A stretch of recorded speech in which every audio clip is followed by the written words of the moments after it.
O Capital, livro 1, Karl Marx, editora Boitempo, edição 2013, sexta seção, Salário, capítulo 20, Diversidade Nacional dos Salários, páginas 631 a 636.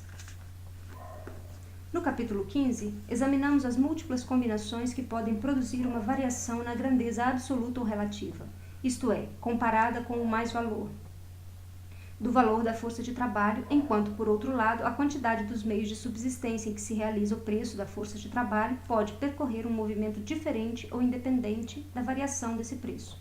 Nota 64. Não é certo dizer que os salários, trata-se aqui de seu preço, tenham aumentado, porque com eles se pode comprar uma quantidade maior de artigos mais baratos. David Buchanan, sua edição de Adam Smith, 1814, volume 1, página 417, nota.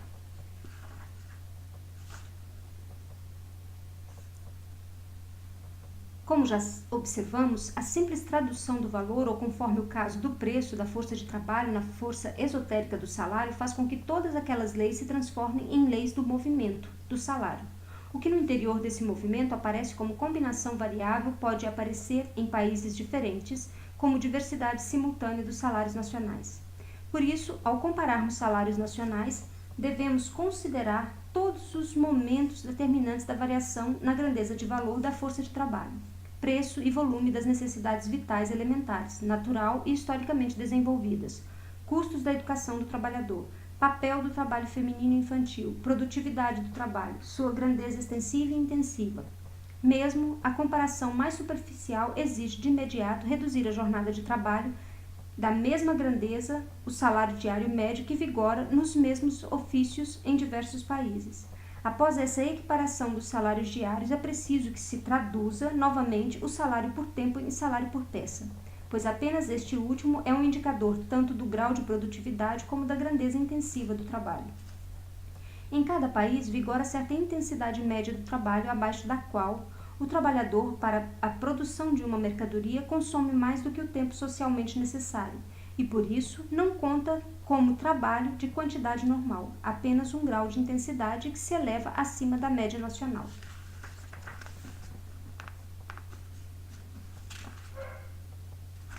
Modifica, numa dada nação, a medida do valor pela mesma duração do tempo de trabalho.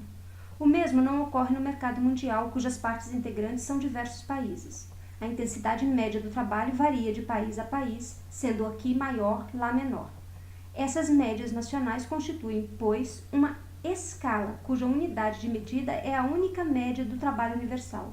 Assim, comparado com o menos intensivo, o trabalho nacional mais intensivo produz em tempo igual mais valor, que se expressa em mais dinheiro.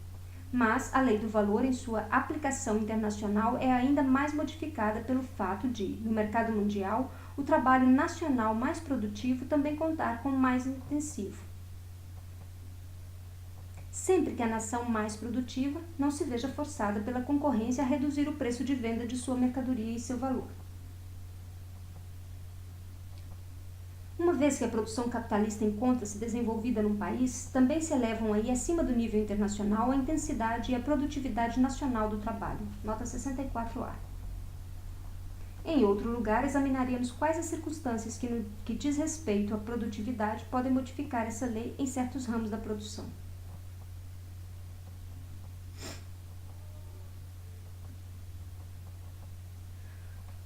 As diferentes quantidades de mercadorias do mesmo tipo produzidas em diferentes países no mesmo tempo de trabalho têm, portanto, valores internacionais desiguais que se expressam em preços diferentes, isto é, em quantias diferentes de dinheiro de acordo com os valores internacionais. O valor relativo do dinheiro será, portanto, menor na nação com modo de produção capitalista mais desenvolvido do que naquela em que é menos desenvolvido. Disso concluímos, portanto, que o salário nominal, o equivalente da força de trabalho expresso em dinheiro, será também mais alto na primeira nação que na segunda, o que não quer dizer em absoluto que isso também valha para o salário efetivo, isto é, para os meios de subsistência postos à disposição do trabalhador. Porém, mesmo sem levar em conta essa diferença relativa do valor do dinheiro em diferentes países, encontraremos com frequência que o salário diário, semanal e etc., na primeira nação é mais elevado que na segunda, ao passo que o preço relativo do trabalho, isto é, o preço do trabalho em relação tanto ao mais valor quanto ao valor do produto, é mais alto na segunda nação do que na primeira. Nota 65. Polemizando contra Adam Smith, observam James Anderson. Devemos notar do mesmo modo que, apesar de o preço aparente do trabalho ser normalmente mais baixo em países pobres, onde os produtos do solo e os grãos em geral são baratos, ele é, na verdade, geralmente mais alto que em outros países, pois não é o salário pago por dia a um trabalhador que constitui o preço real do trabalho, mas ainda que seja seu preço aparente.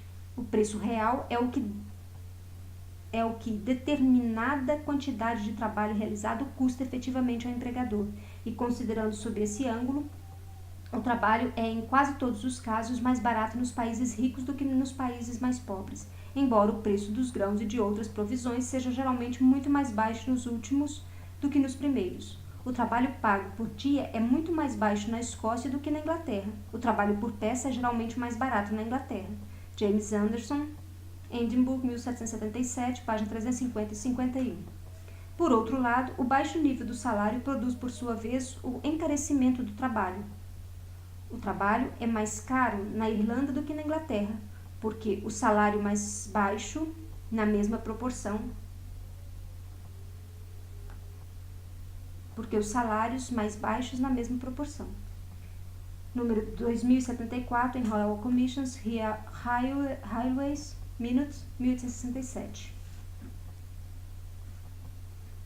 Cowell, membro da Comissão Fabril de 1833, após uma meticulosa investigação da indústria de fiação, concluiu que na Inglaterra os salários são geralmente mais baixos para os fabricantes do que no continente europeu, ainda que para o trabalhador possam ser mais altos.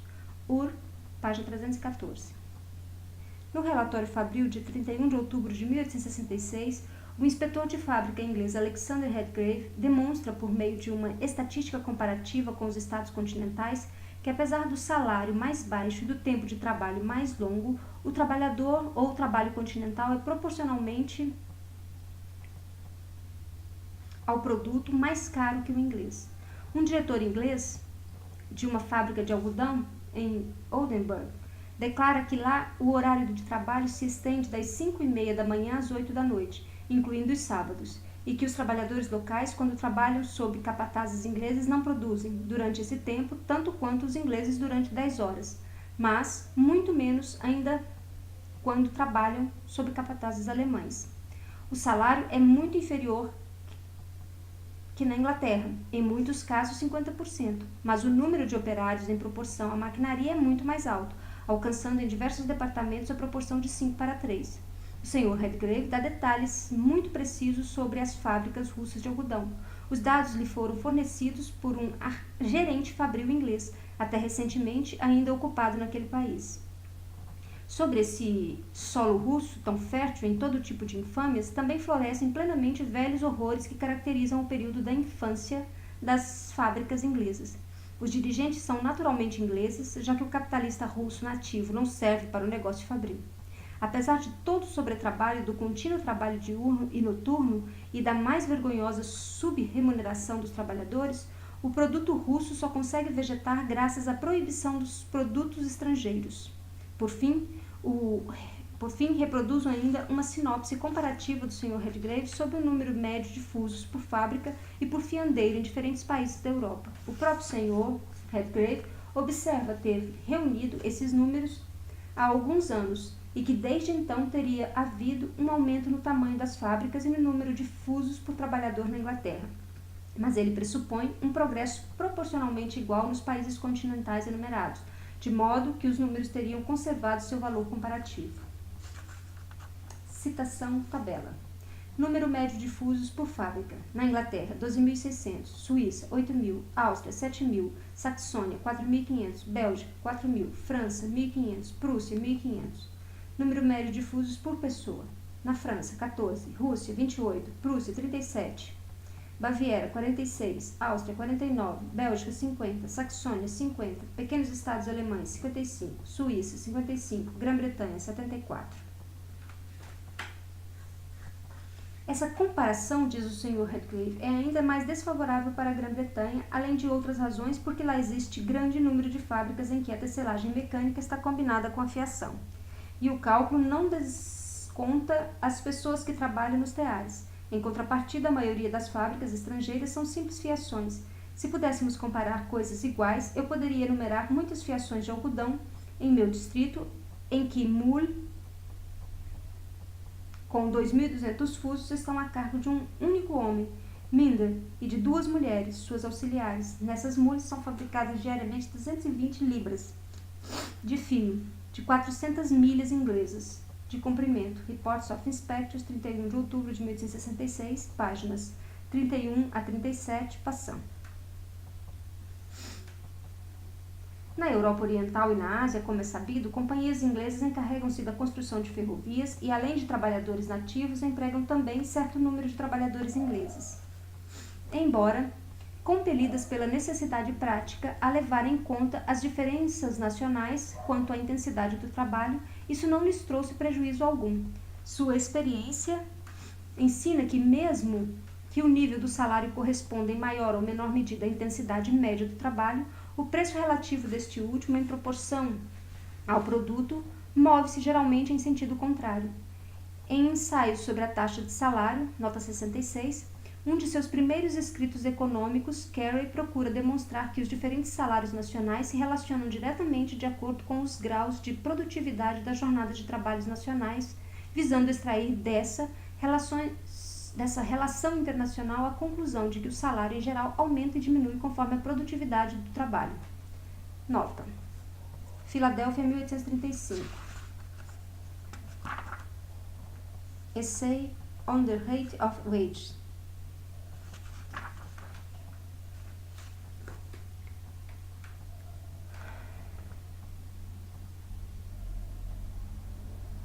Nossa análise inteira da produção do mais-valor comprova o absurdo dessa conclusão, ainda que Carey tivesse demonstrado sua premissa em vez de, como lhe é habitual, embaralhar a crítica e superficialmente o material artístico recolhido de modo aleatório.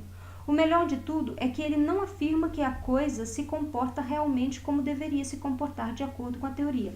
A intromissão do Estado falseou, com efeito, a relação econômica natural. Por isso temos de calcular os salários nacionais como se a parte deles que cabe ao Estado como tributo coubesse ao próprio trabalhador.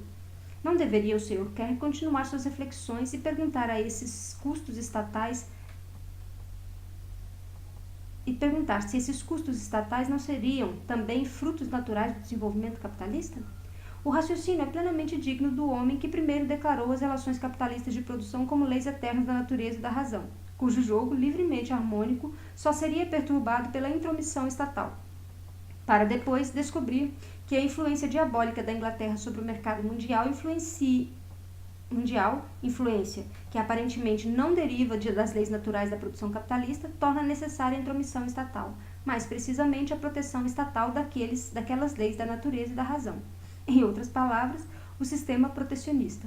Além disso, descobriu que os teoremas de Ricardo, etc., em que estão formuladas as antíteses e contradições sociais existentes, não são o produto ideal do movimento econômico real, mas que, ao contrário, as antíteses reais da produção capitalista na Inglaterra e em outros lugares são resultados das teorias ricardianas, entre outras. Descobriu, por fim, que é o comércio, em última instância, que destrói as belezas e harmonias inatas do modo de produção capitalista. Um passo a mais, e ele talvez descubra que o único defeito da produção capitalista é o próprio capital.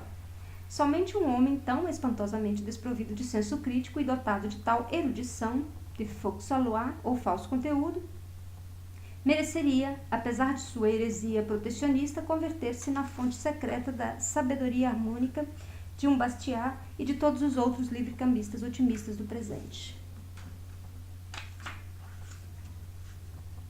Marx, por autor desconhecido, gravura do último quartel do século XIX.